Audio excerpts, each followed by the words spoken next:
So, for those of you who weren't there, so I met with the school, right? And I got our exceptions made, and we're going to become a student organization here on campus. We're still autonomous. We can still do whatever we want. We still have access to whatever we want. We just have access to whatever resources we want, essentially. At one point in the meeting, the vice chancellor was like, "What do you want? I'll give it to you." What kind of resources are you talking about? We're talking about transportation, we're talking about websites, we're talking about accounting resources, we're talking about lobbying resources, we're This talking does not about want to work. every infrastructural resource you can ever get. They're basically ours now. Does that include, like, do we ever get funding to, like, go to like, professional seminars and stuff, to further our education outside of university? You know my take on that. Huh? You know my take on that. As far as funding goes, we have a policy. The policy is that we don't want to be attached to any singular body at any time, even if it's the school that houses the localized branch. So, with that in mind, we have other fundraising options. So as long as those go well, we can send people to seminars, et cetera, et cetera. But we're not taking one big check from the school ever. On the outside, like looking in on us, we have to always appear incredibly nonpartisan and incredibly non-biased, and any sort of substantial funding coming from one entity completely destroys that. So, yeah, that's the take on that. So crowdfunding, there's another fundraising option that we'll talk about here in a couple weeks that we're going to do sometime in the spring. As long as those things go well, we can do whatever we want with that money. And that's the nicest part about it. So part of that, though, is unfortunately, student organizations have dues. It helps sustainability, but it's just part of the deal. Our dues are going to be really low. They're always going to be really low. They're going to be like $20, $30 a year, which is half, I think, of the closest one on campus. The lowest one I've ever found was $50. So we're going to stay right on the bottom. It's just going to pay for like food at meetings. It's going to pay for a T-shirt, and it's going to pay just a little bit here and there for things that the organization needs on campus. Do what? Communications materials. That's going to come from another budget. Just kidding. But yeah, they're going to be really low. So there's good news though. We've all divided into teams, and there's an ongoing contest, and whoever wins the contest doesn't have to pay dues next semester. The contest. Yeah. Wait, so the contest? Hey, we already won that. Yes. I know that you all won because you nuked your whole country.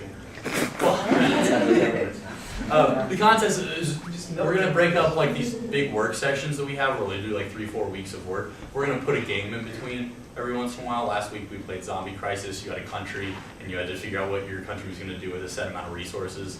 And then we all voted. And whoever has the most points that you get from winning, getting second place or third place at the end of the semester, you just don't pay dues next semester.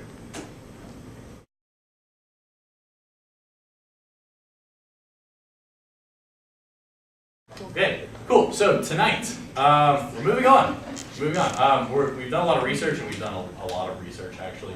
And we are moving on to finding a solution, and that means a lot of things actually. It means that we get to have fun creating a solution. It means that we're actually going to be moving forward, and it also means that your discipline is becoming more and more important. Every little piece that you bring to this big puzzle is becoming more and more crucial. So tonight, themes, moving forward. We're going to do a video update. We're going to talk about solution options. We're going to do interdisciplinary breakdown, and then we're going to do some closings, and then we're going to get out of here. Yeah, so let's just move on. We're making this video. The script has been revised. We have the copy for the website. Everything's all set. Essentially, we just need to film. Do you want to tell the people who were not here last week what the video is? Yeah, sure. So it's basically just going to be the continuous line of dialogue about Tennessee Creative Council, what it is, what we do, and like what it means to us. And it's going to appear like just one continuous shot as well. We're going to just be walking downstairs, walking in and out of elevators. More than one person. Yeah, more than one. So like one person will like start talking about TCC, and then he or she will walk in the elevator, and someone else will walk out and continue right where the first person left off. And eventually we're all gonna be together and we're gonna say something great in the video. But it's just a really, Let's just say bad. yeah, it's just a really, It's great. It's like, great. pretty easy, but Not really. maybe more than 20 or 30 minutes, but that's a good goal. For each person? Well, Do you think that each person would need to be there for more than 20 could or we 30 minutes? like do the shot all together first and then film piece by piece based on who needs to leave first? Yeah. Probably. So that we're not all in different outfits every single time, but like, Well, Yeah, well, I'm gonna put my availability on Doodle, and then, Yeah, I don't so- know what Doodle is, but I'll put it on there. we'll get there, we'll get there. That's been covered. All right, so yeah, that's the idea. What do you guys think? Yeah. It's gonna be fun, it's gonna be lively, energy filled. It's a good idea, I've read the script, it's great. Cool. So, everyone knows how to use a doodle? Yeah? It's on the internet, probably. Yes, I'm learning how to use a doodle for the first time this time. So, for those of you who don't know how to use one, say like me, this is how you do it. So, on the presentation, and it's also going to be in a link in the website, or a link in the email that I send out, is a link to our doodle. Doodle is this cool thing where you essentially get to list when you're available for projects or like teamwork online. It's not publicly available or anything, but you just list where you're available, and everyone kind of like aggregates this giant list of when who's available and lists it all in one place. What's going to happen is Andrew is going to go through and he is going to tell us when he's available. He wrote it, he's directing the video, he needs to be there. So once he's done that, and you're going to do that in the next day, Okay. right? Yeah. Cool. And the next day, I'll send out an email, a link to everybody, and just go through and pick which times you're available for that. You can expect to be there 20 or 30 minutes individually, Yeah. and just to do your one little shot. Then we're going to have one time when everyone needs to be there. This can be fairly, I mean, just expect 20 to 30 minutes again. It's just one last shot. So just, yeah, when you get the email, just go onto this doodle, and all you do is you fill your name in. And then you pick which ones like you're available for. And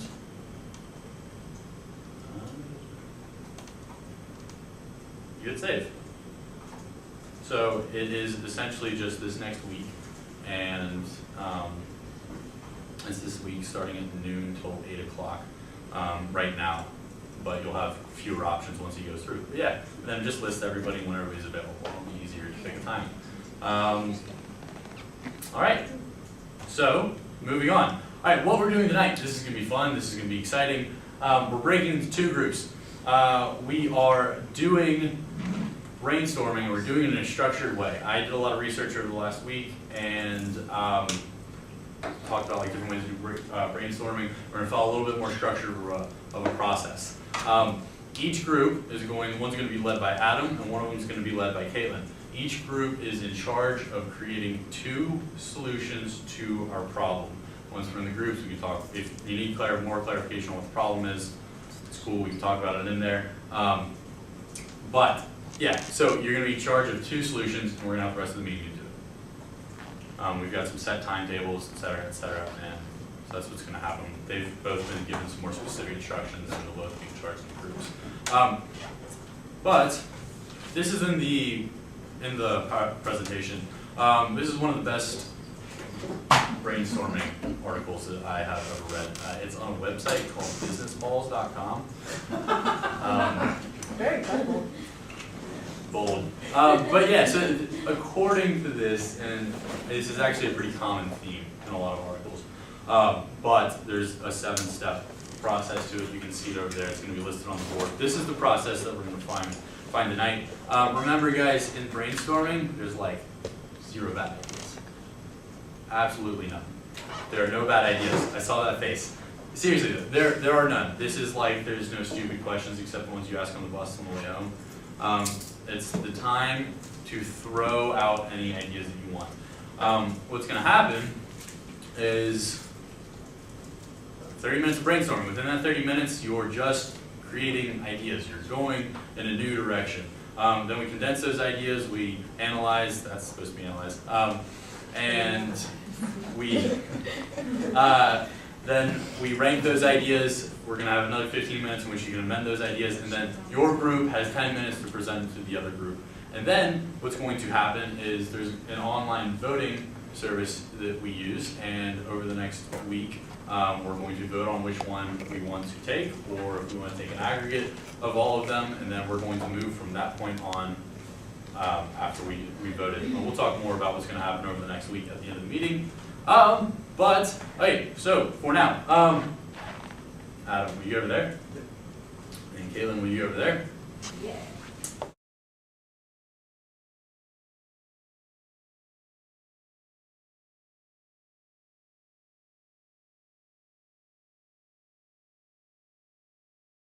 By elections, right? And it's like school board, like this person with a better name. Yeah. It's like you don't know who's name. So I think along with greater parental involvement as correlation for higher scores, it could possibly stem from a general like community involvement and like.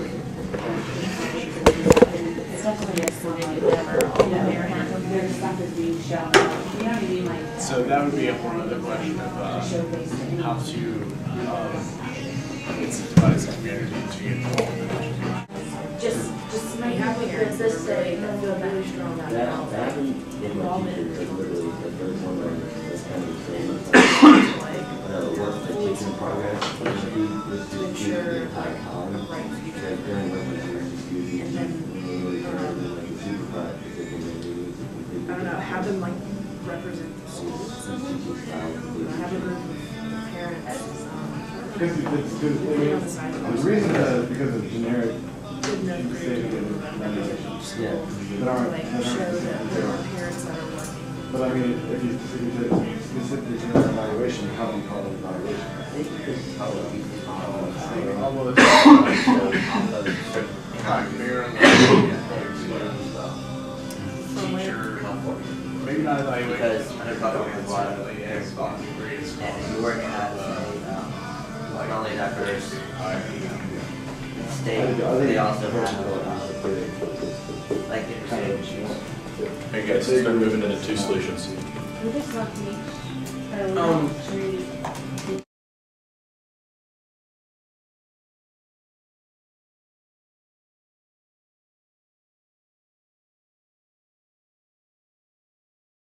All right, you have 5 minutes.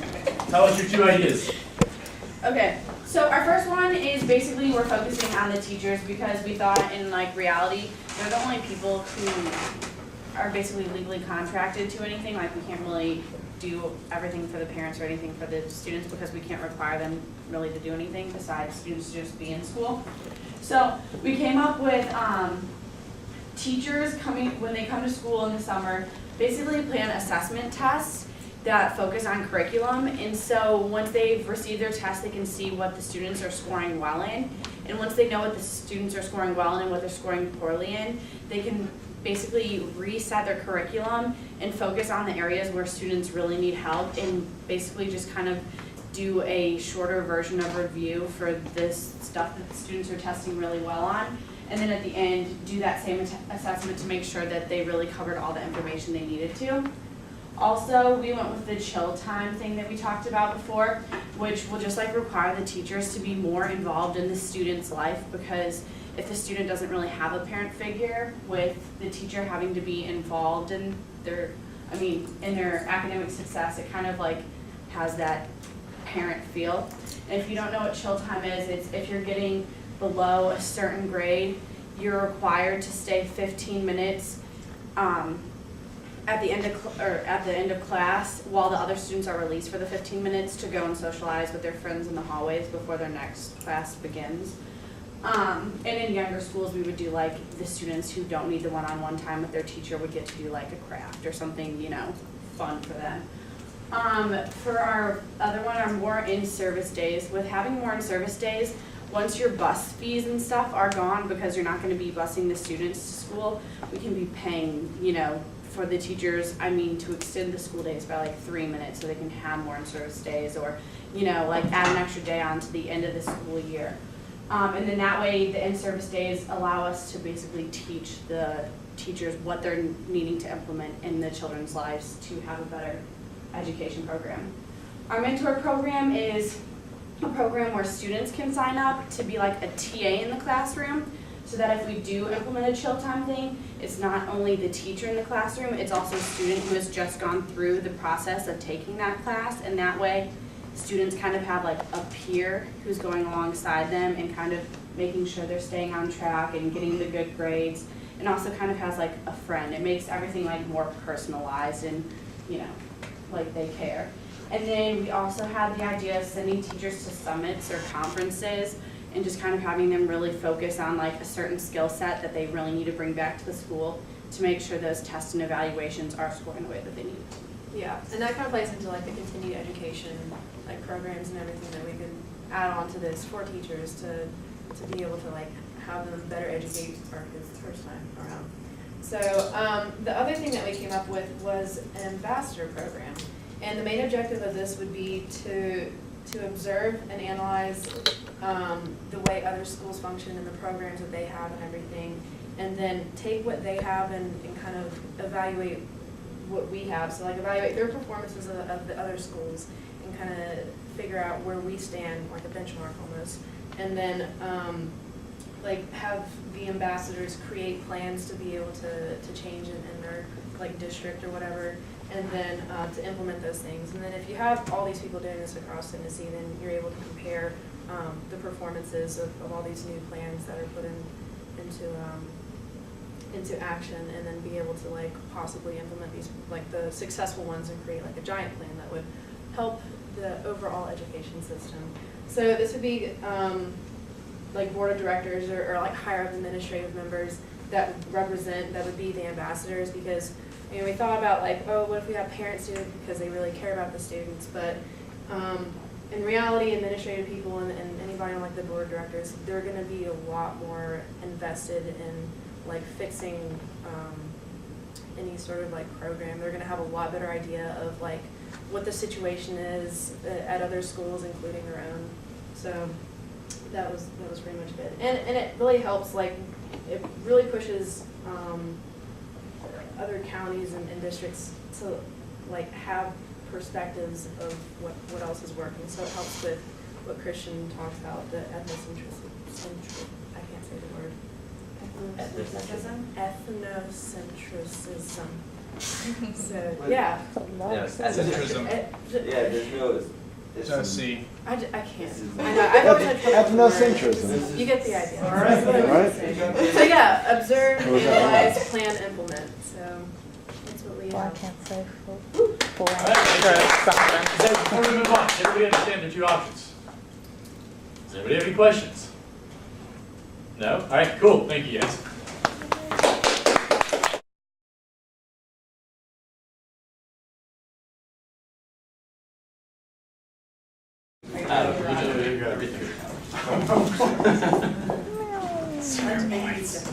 There might be. No. Okay, so oddly enough, we came up with some really similar points. Primarily, we both had teacher development. The main things we came up with that were peer-to-peer, cross-district learning opportunities. They covered that a little bit. Along with that would go in-service days. So like intra-district, intra-school, and also intra-district, inter-school activities going on, learning from your colleagues and those people who are your colleagues in a broader sense, people in the same profession as you, and then that way you get to learn about new skills, new ideas, and then perhaps you might go through some sort of performance analysis where you might get a certification of those skills that could lead to a promotion, or maybe just you keeping your job.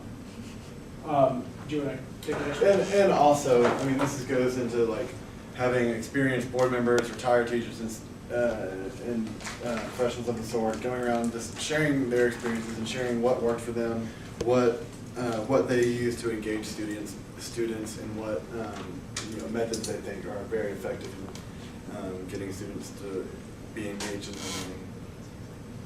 Let's see what else. And then another thing we mentioned with the professional development is perhaps like offering professional development program within the community that could be offered through a university or something like that, where if they complete it, then they get either a monetary bonus or something, like just kind of a bonus in their salary or something like that. But it shows that they completed this professional development program and that they have the education experience that provides them that next level of what they need to engage today's students. Quick add-on to that, another idea we had was that if, say, a school district was going to receive a certain amount of money, if we were redistributing funds in that sort of sense, we've already talked about how more money thrown at a problem doesn't communicate to better grades, but perhaps it might be effective if you say that a certain percentage of those funds could be divvied out for teacher bonuses, that sort of thing. Is that as much as you've got on number one? Yeah.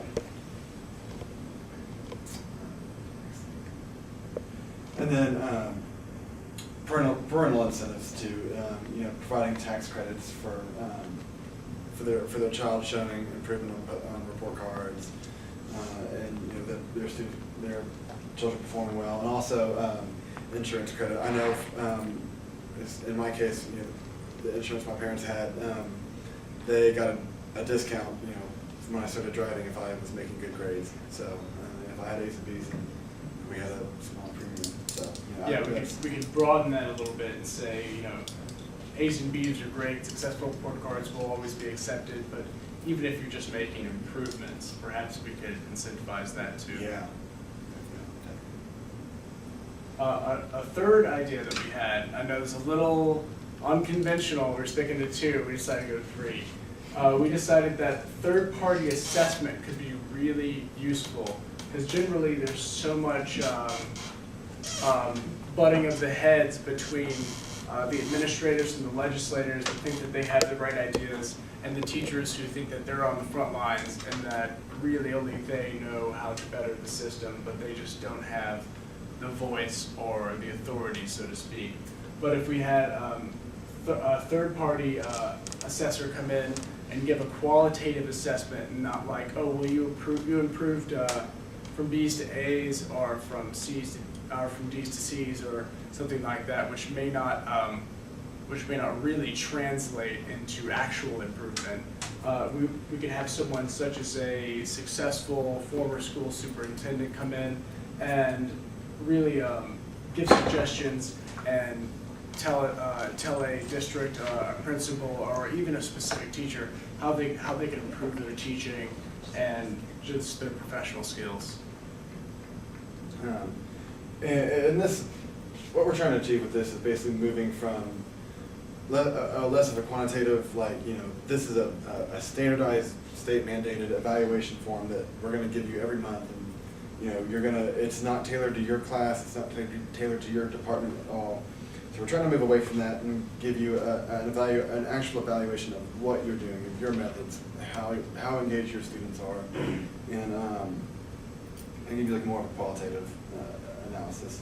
And another thing I wanted to add to the development, and kind of falls into all this, but offering teachers basically, if they are evaluated well and their students are performing really well, both quantitatively and qualitatively, rewarding that teacher and her students with kind of like a fun day, like a field trip or a field day that's only for that class if they're performing up to the high standards. And what this does is it creates an incentive for the teacher, because the entire day could be planned by administrations. It would take the work out for the teacher.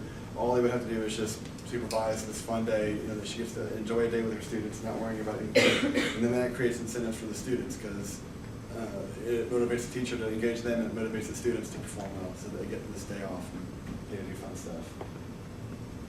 So I'm glad to see that our ideas sort of melded together. It seems like we've got a lot of potential for just coming up with a really unique plan.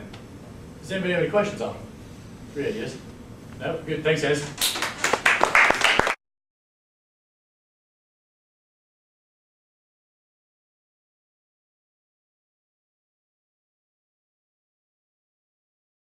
Here's my option. There you go. Okay. Third-party buy-in or third-party program buy-in research. It's a program where non-education based private sector business entities can buy into the program. What happens is you buy into the program, it gives you an opportunity to place your product, place your brand in the school. That's the incentive for the business to buy in. Once they're in the school, they're allowed to do market research on what teaching methods are effective. Then the companies are given the opportunity to sell the research to other companies to improve those schools. Where the money is going to go in the system? So you have your buy-in fee. The largest portion of the money goes to helping fund the individual school in which the private sector entity comes into. A smaller portion of the money goes into a prize pot. Over a certain amount of time, the period of school is evaluated for improvement. The school with the most improvement earns the prize pot. That money then goes to the business that's involved with the school. The effect on the school, and in effect, the school is being evaluated by a third-party business system. Yep, so, and then you can do an evaluative option with that. So if the school isn't improving, then you take the private sector business out of it. They lose their marketing opportunity and their advertising opportunity to schools, and they're out of the system. More ramifications, there's a secondary market that you're essentially going to create in which companies are encouraged to research and improve teaching methods and then are allowed to sell them to each other. And there's more money in the schools. There's a couple more ramifications right there. It's online as well. Cool. One more option. What we're going to do from now on.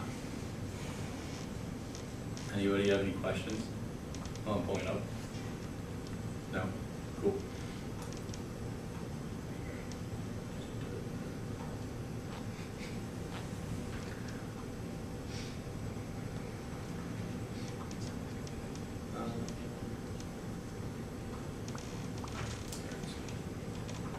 Alright, so between this week and next week. What's going to happen while this is getting pulled up? Each group, a member from each group, I'm going to talk to you. After the meeting, I need to talk to Caitlin, and I need to talk to Adam. We're essentially, next week and the following weeks, we're going to vet this and filter it into one big program. So what we're going to do for next week, sign up your availability on Doodle. We're not going to do online voting yet. Look for instructions. They'll be out by Wednesday, I promise. We're going to do some more department-specific things with these instructions, so just look for them. Lastly, who's read Ryan's interview online? Yeah. Read Ryan's interview. And if you know a teacher, contact the teacher. I'll email my sister. My sister's a teacher. They are on the front lines of this whole process. Ask them some interview questions, send them some interview questions, take it and post it online. And read Ryan's. You'll find that there's some good insight that you wouldn't see from the outside. All right, guys. Thank you all for coming out. I think we got a lot done. We've got some good options. Don't erase those dry erase boards before you go. I'll see you next week. Sign up for the Doodle.